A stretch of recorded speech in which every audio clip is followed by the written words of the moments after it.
friends, I am Vibhu. Welcome to my YouTube channel Vibhu's Analysis. Friends,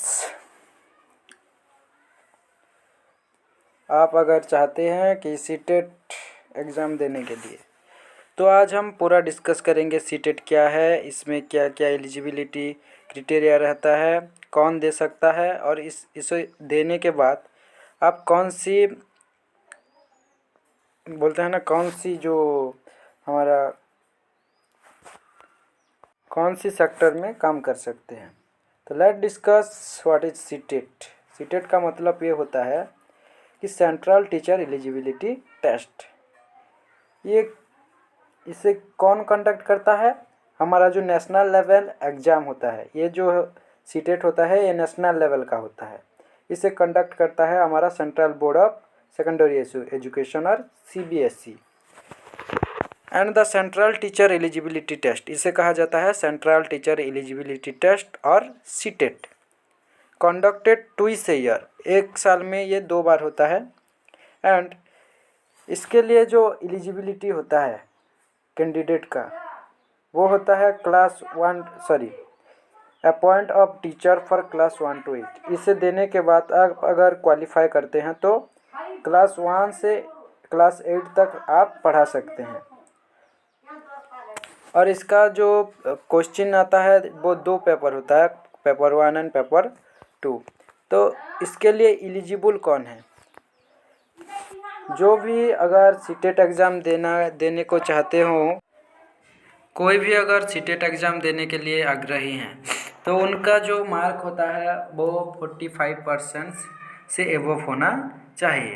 and must be passed और the appearing in the final year of 2-year diploma course in elementary education. Elementary education से related एक diploma course होना चाहिए in accordance with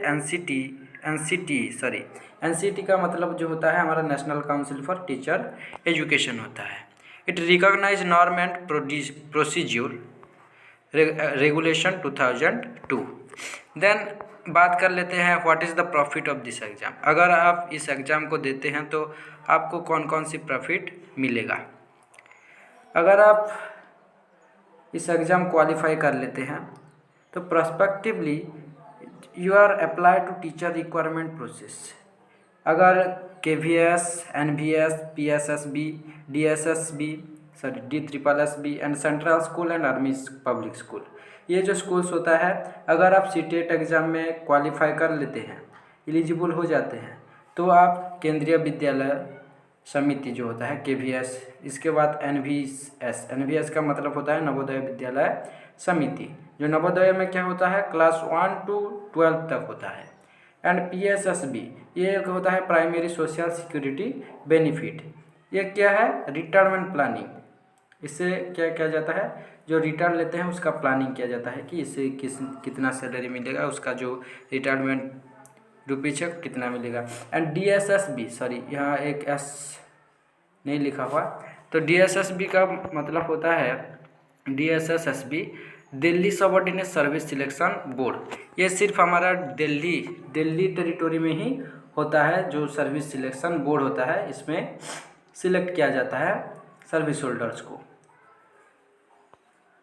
इसके लिए आपको देखो friends, अगर हम एक एग्ज़ाम को देखें तो उसमें सिर्फ 45% होना है, ये ज़रूरी नहीं है। अब 50 भी हो सकता है उससे अबव, लेकिन 45 से कम परसेंट ये एडप्ट नहीं करता, तो 45% से अबव लाना ज़रूरी है।